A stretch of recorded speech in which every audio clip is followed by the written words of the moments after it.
ನಮಸ್ತೆ, welcome two news sense. ನಾನು ಜಾನ್ವಿ. ವೀಕ್ಷಕರೇ, ಇದುವರೆಗೂ ಯಾರೆಲ್ಲ ಟಿವಿ ವಿಕ್ರಮ ಯೂಟ್ಯೂಬ್ ಚಾನಲನ್ನು ಸಬ್ಸ್ಕ್ರೈಬ್ ಮಾಡಿಲ್ವೋ ಈ ಕೂಡಲೇ ಸಬ್ಸ್ಕ್ರೈಬ್ ಮಾಡಿ.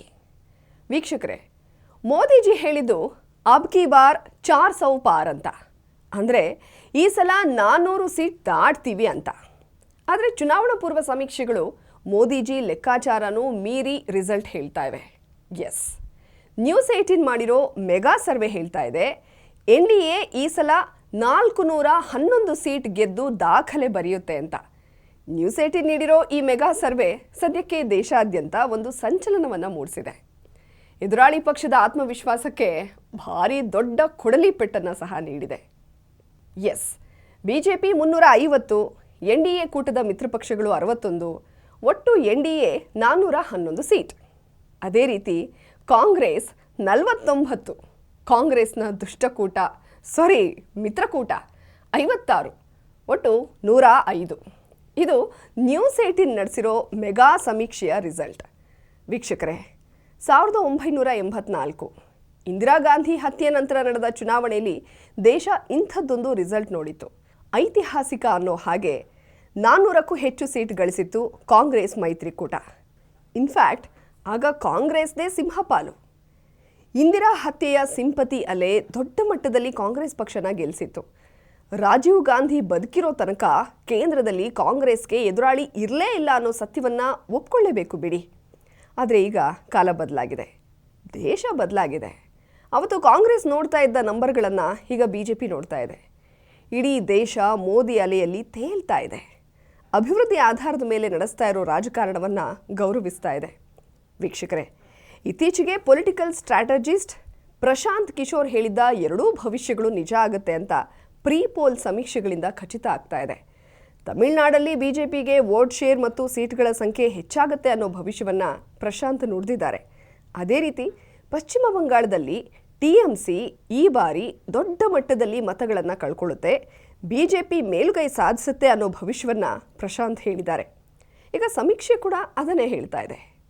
ಎಸ್, ಬಂಗಾಳದಲ್ಲಿ ಈ ಬಾರಿ 42ರಲ್ಲಿ BJP 25 ಸೀಟ್ ಗೆದ್ದರೆ TMC 17 ಸೀಟಿಗೆ ಕುಸಿಯುತ್ತೆ, ಕಾಂಗ್ರೆಸ್ ಒಂದೇ ಒಂದು ಸೀಟು ಗೆಲ್ಲಲ್ಲ ಅಂತ ಸರ್ವೆ ಹೇಳ್ತಾ ಇದೆ. ಇದು ಈ ಸಲದ ರಿಸಲ್ಟ್ ಮೇಲೆ ಅತಿ ದೊಡ್ಡ ಪರಿಣಾಮವನ್ನು ಬೀರೋದು ಖಚಿತ. ಇನ್ನು ಉತ್ತರ ಪ್ರದೇಶದಲ್ಲಿ NDA ಆಲ್ಮೋಸ್ಟ್ ಕ್ಲೀನ್ ಸ್ವೀಪ್, ಅಂದರೆ 79ಕ್ಕೂ ಹೆಚ್ಚು ಸೀಟ್ ತಗೊಳುತ್ತೆ ಅಂತ ನ್ಯೂಸ್ 18 ಸರ್ವೆ ಹೇಳ್ತಾ ಇದೆ. ಒಡಿಶಾ 21 ಸೀಟ್ಗಳಲ್ಲಿ BJP 13, ಬಿಜು ಜನತಾದಳ 8 ಸೀಟ್ ಗೆಲ್ಲುತ್ತೆ. ದಕ್ಷಿಣ ಭಾರತದಲ್ಲಿ BJP ಪರ್ಫಾರ್ಮೆನ್ಸ್ ಹೇಗಿರುತ್ತೆ ಅನ್ನೋ ಕುತೂಹಲಕ್ಕೂ ನ್ಯೂಸ್ 18 ಸರ್ವೆ ಉತ್ತರ ಕೊಟ್ಟಿದೆ.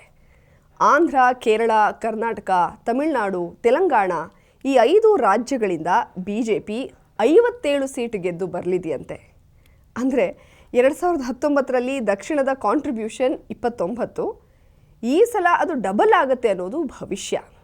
ಇದಕ್ಕೆ ಕಾರಣ ಅಣ್ಣಾಮಲೈ ವೇವ್ ಹಾಗೂ ರೀಸೆಂಟಾಗಿ ಆಂಧ್ರ ಮತ್ತು ತೆಲಂಗಾಣದಲ್ಲಿ ನಡೆದಿರೋ BJP ಪರವಾದ ಬೆಳವಣಿಗೆ. ಹೌದು, ರೇವಂತ್ ರೆಡ್ಡಿ ಅವರ ಮಾತುಗಳು ಮತ್ತು ಚಂದ್ರಬಾಬು ನಾಯ್ಡು ಆ್ಯಂಡ್ ಮೋದಿ ಮೀಟಿಂಗ್ ದಕ್ಷಿಣದ ಚಿತ್ರವನ್ನು ಬದಲಾಯಿಸಿದೆ. ಪವನ್ ಕಲ್ಯಾಣ್ BJP ಜೊತೆ ಕೈ ಜೋಡಿಸಿರೋದು ಕೂಡ BJPನ ಗಟ್ಟಿ ಮಾಡಿದೆ. ತೆಲಂಗಾಣ 1ರಲ್ಲೇ ಈ ಸಲ BJP 17ರಲ್ಲಿ 8 ಸೀಟ್ ಗೆಲ್ಲೋ ಕಾನ್ಫಿಡೆನ್ಸ್ ಸಿಕ್ಕಿದೆ. ಕರ್ನಾಟಕದಲ್ಲಿ ಈ ಬಾರಿ ಕೂಡ 25 ಸೀಟ್ನ ಗಡಿ ದಾಟೋದು BJPಗೆ ಕಷ್ಟವಾಗುತ್ತೆ. 3 ಸೀಟ್ ಕಾಂಗ್ರೆಸ್ ಪಾಲಾಗುತ್ತೆ ಅಂತ ಸಮೀಕ್ಷೆಯ ಅಂಕಿಅಂಶಗಳು ಹೇಳ್ತಾ ಇವೆ.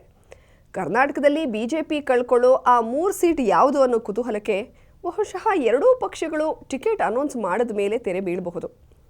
ಇನ್ನು ಮಹಾರಾಷ್ಟ್ರ, ರಾಜಸ್ಥಾನ್, ಗುಜರಾತ್, ಛತ್ತೀಸ್ಗಢ, ಉತ್ತರಾಖಂಡ, ಹಿಮಾಚಲ ಪ್ರದೇಶ್, ಬಿಹಾರ್ ಇದೆಲ್ಲ ಕಡೆ NDA ಆಲ್ಮೋಸ್ಟ್ ಕ್ಲೀನ್ ಸ್ವೀಪ್ ಮಾಡುತ್ತೆ ಅಂತ ಹೇಳ್ತಾ ಇದೆ ಸರ್ವೆ.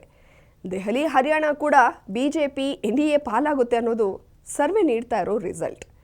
ಒಟ್ಟು 543 ಕ್ಷೇತ್ರಗಳಲ್ಲಿ NDA 411, ಇಂಡಿಯಾ ಅಲಯನ್ಸ್ 105, ಯಾವ ಕೂಟಗಳಲ್ಲೂ ಗುರುತಿಸ್ಕೊಳ್ಳದೇ ಇರೋ ಇತರ ಪಕ್ಷಗಳು 27. ಇದು CNN ನ್ಯೂಸ್ 18 ಮಾಡಿರೋ ಮೆಗಾ ಒಪಿನಿಯನ್ ಪೋಲ್ನ ರಿಸಲ್ಟ್. ಝೀ ನ್ಯೂಸ್ ನಂತರ ಬಂದಿರೋ ಅತಿ ದೊಡ್ಡ ಸಮೀಕ್ಷೆ ರಿಪೋರ್ಟ್ ಇದು. ಅಫ್ಕೋರ್ಸ್ ಇಡೀ ದೇಶದಲ್ಲಿ ಯಾವುದೇ ಸಮೀಕ್ಷೆ ನಡೆದರೂ ಅದು ಹೇಳೋದು NDA ಗೆಲ್ಲುತ್ತೆ ಅಂತಾನೆ. ಯಾಕಂದರೆ ಇಂಡಿಯಾ ಅಲಯನ್ಸ್ ಈಗ ಪೂರ್ತಿಯಾಗಿ ತನ್ನ ಶಕ್ತಿ ಕಳ್ಕೊಂಡಿದೆ. ಆ ಮೈತ್ರಿಕೂಟದಲ್ಲಿ ಯಾರೂ ಮೈತ್ರಿ ಧರ್ಮ ಪಾಲನೆ ಮಾಡ್ತಾ ಇಲ್ಲ. ಬೆಂಗಾಲ್, ದೆಹಲಿ, ಉತ್ತರ ಪ್ರದೇಶ್ ಎಲ್ಲ ಕಡೆ ಮಿತ್ರ ಪಕ್ಷಗಳು ಕಾಂಗ್ರೆಸ್ನ ಕೈಬಿಟ್ಟು ಸ್ವಂತವಾಗಿ ಸ್ಪರ್ಧೆ ಮಾಡ್ತಾ ಇವೆ. ಆದರೆ NDA ಮಾತ್ರ BJPಯ ಮಾತಲ್ಲಿ ನಂಬಿಕೆ ಇಟ್ಟು ಮೈತ್ರಿ ಧರ್ಮದ ಪ್ರಕಾರ ನಡೀತಾ ಇದೆ. ಮೋದಿ ಅಲೆ, ಕಳೆಗುಂದಿರೋ ಕಾಂಗ್ರೆಸ್ ವರ್ಚಸ್ಸು, ಇಂಡಿಯಾ ಅಲಯನ್ಸ್ನ ಒಬ್ಬೊಬ್ಬ ನಾಯಕರ ಹಗರಣಗಳು ಎಲ್ಲದರಿಂದಾಗಿ ಈಗ ಸಮೀಕ್ಷೆಗಳಲ್ಲಿ ಬರ್ತಾ ಇರೋ ರಿಸಲ್ಟ್ಗಳೆಲ್ಲ NDA ಪರವಾಗೇ ಬರ್ತಾ ಇದೆ. ಆದರೆ ಪ್ರತಿ ಸಮೀಕ್ಷೆನಲ್ಲೂ NDA ಪರ ಬರ್ತಾ ಇರೋ ನಂಬರ್ ದಿನೇ ದಿನೇ ಜಾಸ್ತಿ ಆಗ್ತಾ ಇರೋದು ಗಮನಾರ್ಹ ಅಂಶ.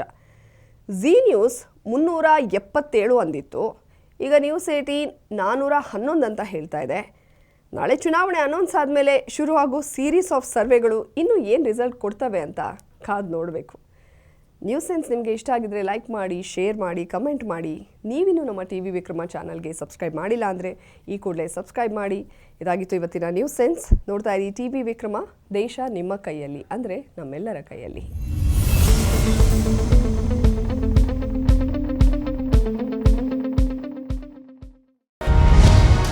TV ವಿಕ್ರಮ, ದೇಶ ನಿಮ್ಮ ಕೈಯಲ್ಲಿ.